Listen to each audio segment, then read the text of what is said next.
नमस्कार। सामूहिक प्रार्थना कार्यक्रम में आप सभी का स्वागत है। सामूहिक प्रार्थना से संबंधित कुछ साधकों ने प्रश्न पूछे हैं, मैं उन्हीं का उत्तर देने के लिए ये वीडियो बना रही हूँ। वैसे तो सामूहिक प्रार्थना के ऊपर एक वीडियो बन चुकी है, यदि आपने नहीं देखी है तो मैं उसका लिंक डिस्क्रिप्शन बॉक्स में भी डाल दूँगी और जो प्रश्न है मैं उनका उत्तर देना शुरू करती हूँ। पहला ही प्रश्न ये आया है कि इस प्रार्थना को कैसे करना है, क्या नियम है और क्या ऐसा है कि हम किसी और को मानते हैं फिर इस प्रार्थना को कर सकते हैं। तो ऐसे कुछ प्रश्न हैं, मैं उनका उत्तर देना शुरू करती हूँ। तो सबसे पहले मैं सामूहिक प्रार्थना कैसे करनी है इसी के बारे में बताना चाहती हूँ।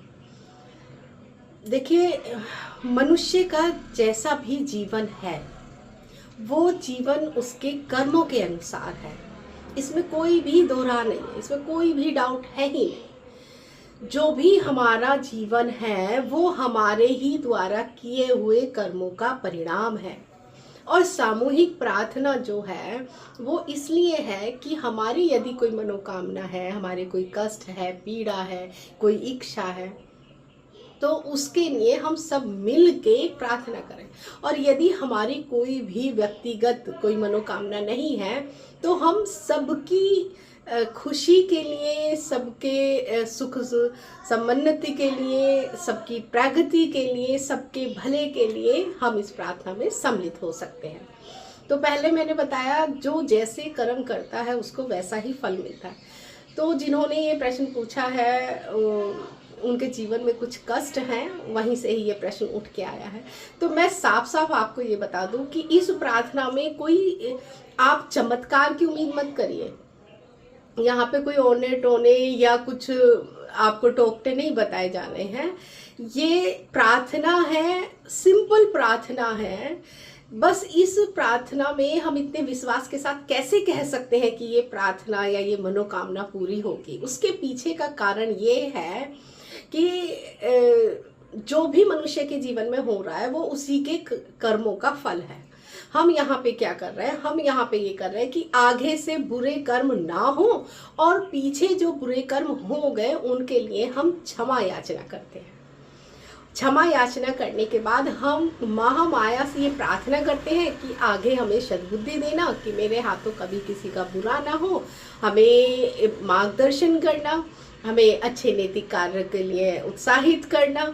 और फिर हम अपनी प्रार्थना भी रख देते हैं कि हे महामाया, मेरे से जो भी कुछ बुरा हुआ है उसके लिए क्षमा करें और आगे के लिए मुझे सद्बुद्धि दे और मेरी ये मनोकामना पूरी करें।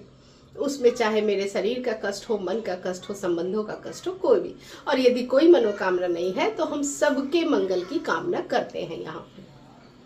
तो ये चीज़ क्लियर हो गया यहाँ पे कि यहाँ पे कुछ भी हम आपको कुछ दे नहीं रहे हैं, कुछ चमत्कार नहीं दिखा रहे हैं। चमत्कार हो जाए वो आपकी श्रद्धा पे निर्भर करता है, वो आपकी भक्ति पे निर्भर करता है, आपकी प्रेम पर निर्भर करता है कि आपका प्रेम कितना गहरा है महामाया के प्रति, माया के प्रति, माँ के प्रति कितना गहरा है। क्योंकि भगवान नहीं होते हैं, भक्त ही भगवान को एक तरह से प्रकट करते हैं। तो भक्ति में ताकत होती है, विश्वास में ताकत होती है। भक्त के बिना भगवान कुछ भी नहीं है। और भक्त और भगवान का जो संबंध होता है उसके बीच में जो मजबूत धागा होता है वो भक्ति होता है। यदि किसी की श्रद्धा है तो पत्थर में भी ईश्वर प्रकट हो जाते हैं, और यदि किसी की श्रद्धा नहीं है तो साक्षात ईश्वर भी आ जाए तो उसी में भी हजार कमियां निकाल देते हैं। निकालने वालों ने तो श्री कृष्ण के चरित्र पे भी उंगलियां उठा दी, श्री राम के चरित्र पर भी उंगलियां उठा दी हैं। तो इसीलिए इस गुण बात को भी समझिए कि पहली बात मैंने ये बताई कि हमारे जीवन में जो भी कष्ट है वो हमारे ही कारण है, हमारे ही कर्मों के कारण है। तो उसका उपाय हम यही कर रहे हैं कि आगे से हम नैतिक कार्य करेंगे और पीछे जो हो गया उसके लिए क्षमा याचना करेंगे और हम अपनी माँ से प्रार्थना करेंगे। और दूसरा, यहाँ पे जो भी आप सोच रहे हैं कि यहाँ पे कुछ चमत्कार हो जाएगा, हम इस प्रार्थना में जुड़ जाएंगे तो हमारी नौकरी लग जाएगी, हमारा ये हो जाएगा, फलाने ढिंके XYZ जो भी आप मनोकामना लेके आ रहे हैं, तो आप ये समझिए कि आपकी भक्ति और आपकी श्रद्धा पर ये निर्भर करता है। तो बोलोगे तो फिर हमें यहाँ जोड़ने की क्या जरूरत है। श्रद्धा है और भक्ति है वो तो हम अपने घर बैठ के भी करते हैं, फिर हमें इस प्रार्थना में की जोड़ा जरूरत। ये इसलिए क्योंकि जब एक व्यक्ति का संकल्प होता है तो वो बहुत कमजोर होता है, जब सामूहिक संकल्प होता है तो उसमें शक्ति आ जाती है। उस सामूहिक संकल्प जो ये प्रार्थना हम कर रहे हैं, इसे करवा कौन रहा है उसका संकल्प भी बहुत मायने रखता है। जैसे इस प्रार्थना को जो हम सामूहिक प्रार्थना करते हैं, ये मेरे संकल्प के द्वारा शुरू की गई है, तो यदि आप लोगों का संकल्प थोड़ा ऊंचा नीचा भी होता है तो पीछे से मेरा संकल्प सहारा देता रहता है। मेरा जो इसमें संकल्प डला हुआ है वो सबकी मनोकामना के लिए है, सबकी प्रगति के लिए है, जीव की प्रगति के लिए डला हुआ है। तो यदि आपका संकल्प भी हल्का हो जाएगा तो मेरा संकल्प भी वहां पे काम कर रहा है, तो हम ये सब मिल के काम कर रहे हैं। तो आप ऐसा नहीं सोचिए कि यहाँ कुछ चमत्कार हो रहा है, चमत्कार नहीं हो रहा है। चमत्कार हो जाए वो बात अलग है, और होता है निश्चित। मैंने देखा है कि जिसे हम लोग चमत्कार कह देते हैं वो चमत्कार नहीं है। आप ऐसा समझिए कि अगर हमने आग जलाई है तो उस आग में से तपन निकलनी है। अब हम तपन को चमत्कार कैसे कह सकते हैं, वो तो आग जलाने का परिणाम है। तो इसी तरह से जो मैं मार्गदर्शन आपको कर रही हूँ, जो मैं शुद्धिकरण कर रही हूँ, ये एक शुद्धिकरण का ही पार्ट है।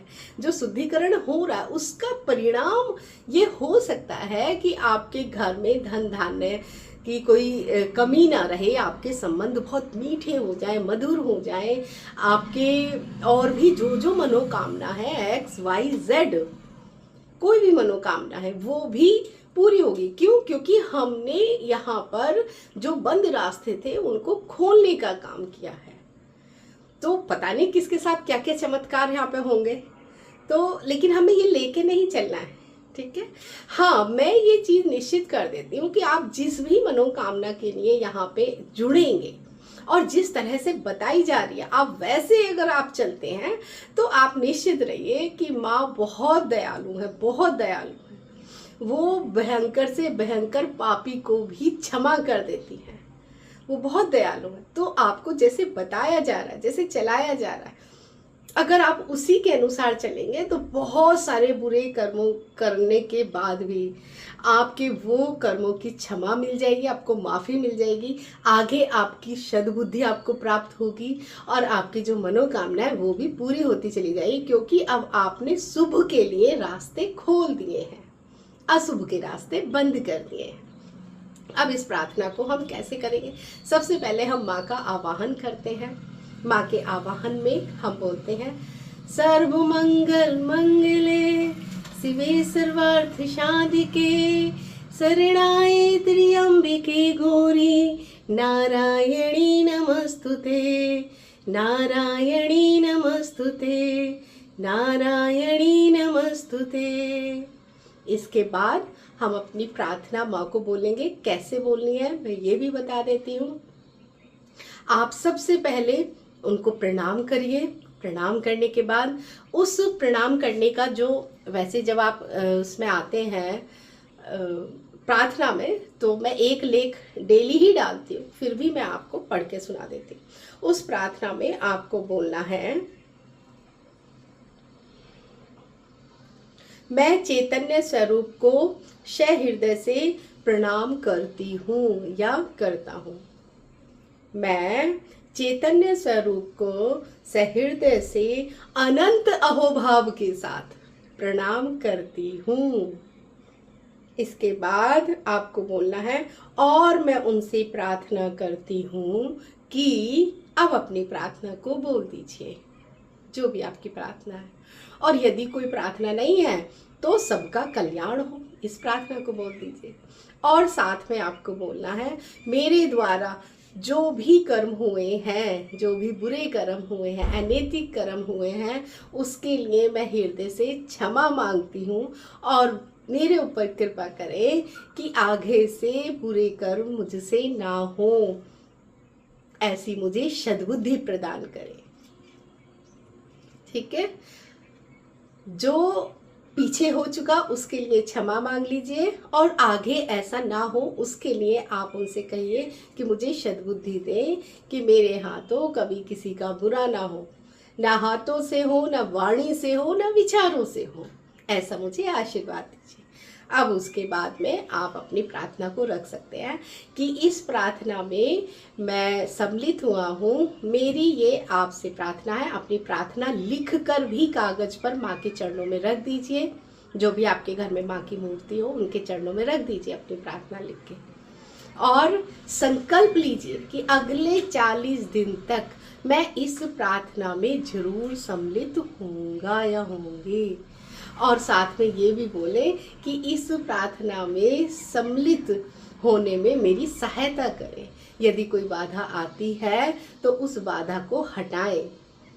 यदि आप 40 दिन तक इस प्रार्थना में आ जाते हैं तो आप निश्चित रहिए आपकी वो मनोकामना स्वीकार कर ली है माँ ने, और सही समय आने पर वो निश्चित ही पूरी होगी। ये पहचान है कि आपकी प्रार्थना सुनी है या नहीं सुनी है। यदि 40 दिन तक आप इस प्रार्थना में, जो रोजाना रात 9 बजे होती है, यदि आप उसमें सम्मिलित हो जाते हैं बिना एक भी दिन का गैप किए, तो समझ लेना कि आपकी प्रार्थना सुन ली गई है। आपकी पुरानी गलतियों को क्षमा कर दिया गया है। आगे आपसे कोई गलती ना हो उसके लिए सद्बुद्धि प्रदान कर दी गई है। सही समय आने पर आपकी वो इच्छा पूरी हो जाएगी। अब आप 40 दिन जब ये आपका हो जाए, अब यदि अब कोई और नई इच्छा है तो आप फिर से यही कर सकते हैं। नई इच्छा को फिर से आप कागज पे लिखें, कागज पे लिख के माता रानी के चरणों में रखें, और फिर से इस सामूहिक प्रार्थना में अगले 40 दिन के लिए प्रतिदिन आना शुरू कर दें। ठीक है। और कितनी प्रार्थना हम कितनी बार आ सकते हैं? अरे जब तक जीवन है तब तक प्रार्थना लिखिए, माँ के चरणों में रखिए, 40 दिन तक आइए, उस प्रार्थना को पूरा करिए। अगर प्रार्थना पूरी हो जाती है तो आपका श्रद्धा है, आपका अहोभाव है, आप किसी को दान कर दीजिएगा, कुछ खुशी से मंदिर में जाके किसी असहाय को भोजन खिला दीजिएगा, किसी के पास वस्त्र नहीं है उन्हें वस्त्र दान कर दीजिएगा, कोई सत्संग कर लीजिएगा। इस तरह से आप कर सकते हैं।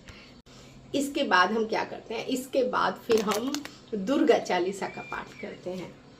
दुर्गा चालीसा का यदि आपको नहीं पता है दुर्गा चालीसा, तो आप वैसे YouTube पे सर्च भी कर सकते हैं, और दुर्गा चालीसा का भी डिस्क्रिप्शन बॉक्स में मैं लिंक दे दूंगी, मैंने पहले बताई हुई है। दुर्गा चालीसा के बाद 108 बार मंत्रों का जाप करते हैं। उस मंत्रों के जाप को आपको सिर्फ सुनना नहीं है, साथ के साथ उनका उच्चारण भी करना है। अधिक जल्दी माँ को प्रसन्न करना है तो दूसरों के भरोसे मत रहिए कि ठीक है ये बोल रही है हम सुन लेते हैं। नहीं, आपको भी साथ के साथ उच्चारण करना है उसको साथ के साथ। ठीक है। तो यदि फिर कोई प्रश्न आएगा तो मैं ज़रूर समर्पण से संबंधित कोई भी अगर प्रश्न आता है तो मैं फिर आपके सामने हाजिर होंगी। तब तक के लिए धन्यवाद।